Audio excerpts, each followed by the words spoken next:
वञू था पंहिंजो ध्यानु रखिजो। कमला ऐं कविता हाणे अम्मा जो ध्यानु रखिजो। असां हाणे वञूं।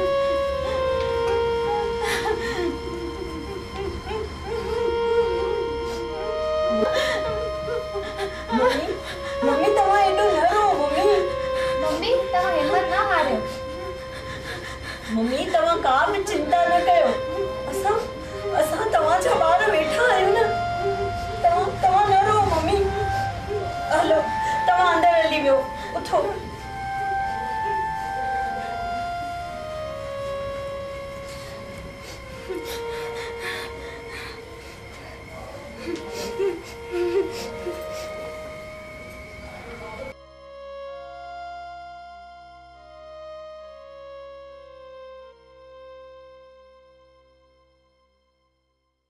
अम्मा पानी पीअंदा? न पुट न। मां चाय थी काढ़े अचां। तव्हां चाय पियो। न हिननि खां सवाइ छा चाय छा खाधो सब बेकार आहे। अम्मा चाय पानी पोइ पीजो। तव्हां आराम कयो। असां हाणे हलूं था। आराम कयो।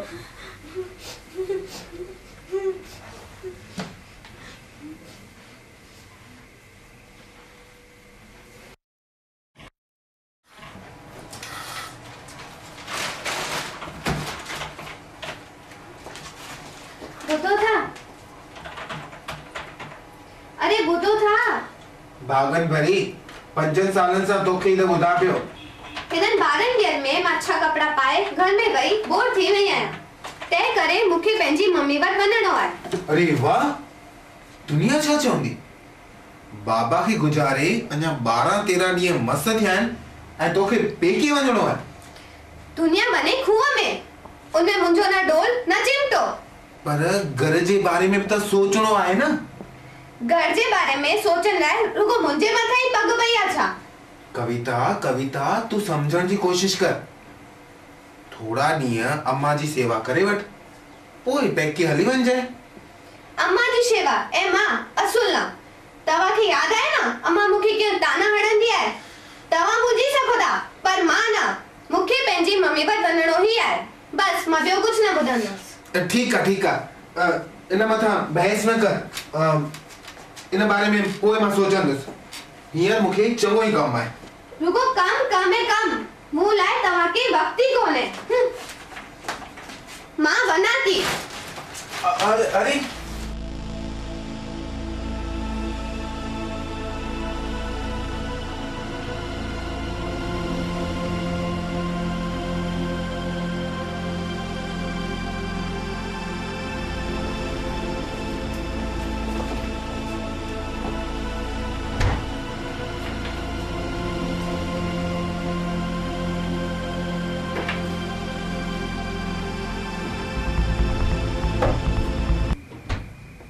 मां त तंग थी वई आहियां। छो? हिननि 12 ॾींहंनि में मुंहिंजी त हालत ई ख़राब थी वई आहे। वरी छा थियो? हिननि 12 ॾींहंनि में मुंहिंजी तबियत ई ठीक कान थी रहे।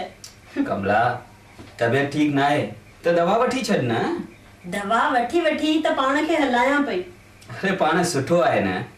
दवा वठी तू पंहिंजो पाण खे बि संभाल ऐं अम्मा खे बि संभाल। मां पंहिंजो पाण खे संभालियां उहो ई घणो आहे। बाक़ी अम्मा खे संभालण लाइ मूं में सघ कान अथव। पर हाणे रुगो अम्मा खे ई त संभालणो आहे। ऐं बाबा जे वञण खां पोइ अम्मा जो हाणे थोरो ख्याल त रखणो ई पवंदो। मां पंहिंजी तबियत जे करे पाण खे नथी संभाले सघां, सो ॿियनि खे छा संभालींदसि? मूंखां इहो कमु कोन थींदव, सम्झव? कमु तूं ही चई छा थी? चङो भला मूंखे इहो ॿुधाए, अम्मा खे संभालींदो केरु? अम्मा खे संभालण वारा ॿिया बि घणेई आहिनि। रुगो पग तव्हां ते कोन पई अथव। मूंखां इहो कमु न थींदव। हा बाबा हा। सभु नुंहरूं गॾु थी अम्मा खे संभालियूं त ठीकु आहे, बाक़ी अकेली मां अम्मा खे कोन संभालींदसि। इहो ध्यान में रखजो। चङो बाबा चङो। मां त हमेशा तुंहिंजे पुठियां ई आहियां न। ॿियो मां वरी छा कंदुसि? अशोक तो टे रोटीअ वारनि जो हिसाब कयो? हाँ भाऊ, मां सभई बिल चुकता करे आयसि। सब बिल चुकता कई न, को रहिजी त नथो वञे न? न भाऊ, तव्हां का बि चिंता न करियो, मां सभई बिल ॾेई आयो आहियां। हिननि 12 ॾींहंनि में कुल घणो ख़र्च थियो हूंदो? लगभग 50,000 भाऊ। छा 50,000? तुंहिंजो दिमाग़ त सही आहे? हाँ भाऊ, 50,000 ख़र्च थियो आहे। कहिड़ो ख़र्च थियो आहे? मूंखे डिटेल्स में ॿुधाए। भाऊ, सर ते महाराज खे 3500 ॾिना, 4900 जो सामान घुरायो, तंहिंखां सवाइ 2000 ॿिया बि ॾिनासीं। ऐं बूंदी सिंगर ऐं कड़ाह प्रसाद बि त हो? हाँ, उनजो ख़र्च बि 2000 थियो आहे। इहे अटकल वञी 15,000 रुपया थिया, त पोइ ॿियो ख़र्च छा ते थियो आहे? भाऊ, 12 ते हवन करायासीं, महाराज खे ॾखिणा ॾिनीसीं, तंहिंखां सवाइ जेके मिट माइट आया उन्हनि खे रोटियूं खारायूं, उन्हनि खे लड्डू ॾिनासीं, बासण विरायासीं, कुल मिलाए करे ख़र्च 50,000 त थियो ई आहे। हा, पर छा कजे, दुनियादारी त निभाइणी पवंदी। आख़िर दुनिया खे बि त मुंहुं ॾियणो आहे। अॼु जन्म खां वधीक ख़र्च मौत ते थी पियो आहे। बिल्कुलु ठीक था चओ भाऊ। अच बापू अच अच अच। भाई तू नंढो आहीं, तॾहिं त सभिनी टेंशननि मां फ्री लॻो पियो आहीं। तूं जे नौकरी जे इंटरव्यू जे लाइ वियो हुए, उनजो छा थियो? उतां कॉल लेटर आयो? भाऊ, कॉल लेटर त 1-2 ॾींहंनि में अची वेंदो, पर मूंखे पुणे ऑफिस मोकिलींदा, त सोचां पियो त पुणे में सेटल थी पवां। छा पुणे में सेटल थीने? ख़बर अथई त जुदा शहर में जुदा ख़र्च खां सवाइ रहण जे लाइ जुदा घर जी ज़रूरत हूंदी आहे।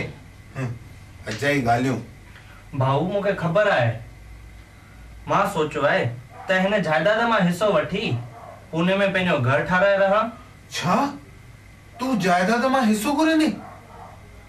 भाऊ, हिन में हर्जी कहिड़ो आहे? हाणे त बाबा जी इनकम बि बंदि थी वेंदी, त हिन में छा थी पियो? अरे घर ख़र्च वधंदो, घर कीअं हलंदो? ख़र्च? वरी कहिड़े ख़र्च जी ॻाल्हि पिया कयो तव्हां? असांखे बि त ख़बर पवे तव्हां छा पिया डिस्कस कयो। सॉरी, मूं सोचियो आहे त हिन घर खे विकिणी करे टई भाउर पंहिंजो पंहिंजो हिस्सो वठी धार थी वञूं। हाँ, ये तो तमाम सुठी ॻाल्हि आहे। सही सोचो अथई। ठीक आहे, जीअं तव्हां सभु सही सम्झो, पर अम्मा खे राईंदो केरु? मुंहिंजे चवण जो मतिलबु आहे त उहा कंहिं वटि रहंदी? भाऊ, तव्हां वॾा आहियो, अम्मा खे राइण जो फर्ज़ त तव्हांजो ई आहे। भई इहो कहिड़े किताब में लिखियल आहे त वॾनि खे ई फर्ज़ निभाइणो आहे? पर तव्हां ऐं भाऊ जेको अम्मा खे संभाले सघंदा, उहो असां थोड़ी संभाले सघंदासीं। अशोक ॾिस, मुंहिंजी त पगार बि घटि आहे ऐं कमला जी तबियत बि ठीक न रहंदी आहे।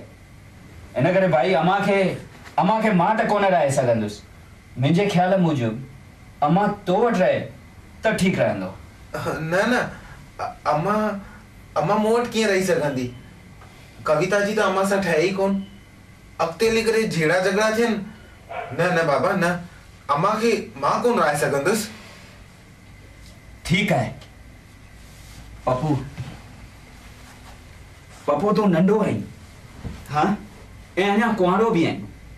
तोखे त को टेंशन बि न रहंदो तुंहिंजी ज़ाल जो ऐं अम्मा जे विढ़ण जो। इन करे अम्मा खे तूं छो नथो रही? भाऊ, पहिरीं ॻाल्हि त अम्मा जी भाभियुनि सां नथी रहे, ईअं कोन्हे। उल्टो भाभियूं अम्मा सां सुठो नथियूं हलनि। ऐं ॿियो, नए शहर में अम्मा खे मूंसां गॾु ज़रूरु ॾुखियाई थींदी, त इन करे मां त अम्मा खे न रहाए सघंदसि। भाई मूंखे त माफ़ कंदा। त पोइ आख़िर अम्मा खे रखंदो केरु? मां बि न, तूं बि न, पप्पू बि न, त आख़िर इहा मुसीबत पालींदो केरु? चङो, ईअं था कयूं, हिन जायदाद मां 3 न पर 4 हिस्सा थींदा। 4 हिस्सा? हा, चौथो हिस्सो अम्मा जो आहे। अम्मा जो हिस्सो? अम्मा मां छा कंदी पैसे खे? जेको पुट अम्मा खे राईंदो चौथों हिस्सो उनखे ई मिलंदो। न भाऊ, वो सोन ही घोरियो जेको कन छिने। हिस्सो वठी करे अम्मा जी शेवा कयां, न न मुखां इहो न थींदो। भाऊ मां त असुल न नए शहर में मूंखे वॾा प्रॉब्लम्स हूंदा ऐं मथां वरी अम्मा न बाबा न मूंखे त माफ़ कंदा। भाऊ छो न इहो फ़ैसिलो अम्मा मथां छॾियो वञे? मतलब तूं चवण छा थो चाहीं? मां तो चवण चाहियां त अम्मा कंहिं वटि रहंदी इहो फ़ैसिलो असां न करे अम्मा मथां ई छॾियूं न। शुक्र भोलेनाथ जो अम्मा बि वक़्त सिर अची ते पहुती आहे।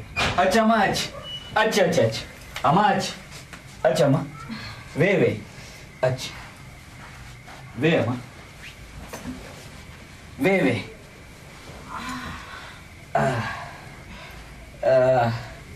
अम्मा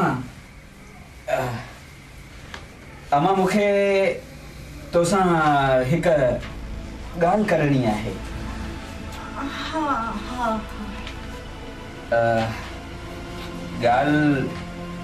ॻाल्हि ईअं आहे अम्मा, असां सभिनी इहो फ़ैसिलो कयो आहे त हीअ सॼी जायदाद विकिणे करे पंहिंजो हिस्सो खणी अलॻि अलॻि थी वञूं। छा चई? पर अम्मा असां इहो फ़ैसिलो न करे सघिया आहियूं त तूं कंहिं पुट वटि रहंदीअ। इन करे अम्मा तूं ई ॿुधाए त तूं असां मां कहिड़े पुट वटि रहणु पसंदि कंदीअ? हा अम्मा, पर हिकु शर्त आहे। शर्त? हा, ॻाल्हि ईअं आहे त हिन जायदाद मां 3 न पर 4 हिस्सा थींदा ऐं चौथो हिस्सो जो हूंदो जंहिं पुट वटि बि तूं रहंदीअ उहो हिस्सो उनखे मिलंदो। हा अम्मा, इहा तुंहिंजी मर्ज़ी आहे, तूं कहिड़े बि पुट वटि रही थी सघीं। अहिड़ा पुट? मूंखे त विश्वास ई कोन थो थिए त ही मुंहिंजा ॿार आहिनि। मां हिननि खे पंहिंजो खीर पियारियो आहे। अहिड़ा नालाइक ॿार मुंहिंजा थी नथा सघनि। अम्मा ईअं त न चओ, असां सभु तुंहिंजा ई ॿार आहियूं। अम्मा तो असांखे ई जनम ॾिनो आहे। पर अम्मा असांजी त का मजबूरियूं आहिनि न। मजबूरी? वॾाया आहियो मजबूरी ॾेखारण वारा। छा मूं तव्हांखे 9 महीना पंहिंजी कुख में पालियो? मूंखे कुझु कष्ट न पिया हूंदा? मूं सालनि जा साल पाले तव्हांखे नंढे खां वॾो कयो। छा था सम्झो तव्हां? मूंखे का तकलीफ़ कान पई हूंदी? कुझु ख़र्च वरितो तव्हां खां? पर अम्मा मरी वई अव्हांजी अम्मा, मरी वई अव्हांजी अम्मा। अम्मा खे रहण लाइ वरी तव्हां ख़र्च था घुरो त मुंहिंजो बि फ़ैसिलो ॿुधो। ये जायदाद मुंहिंजे मुड़ुस जी आहे। ही बंगलो मूंखे कोन विकिणो आहे। जंहिंखे खपे हिते रहे, न त हितां हलिया वञो, हलिया वञो, हलिया वञो।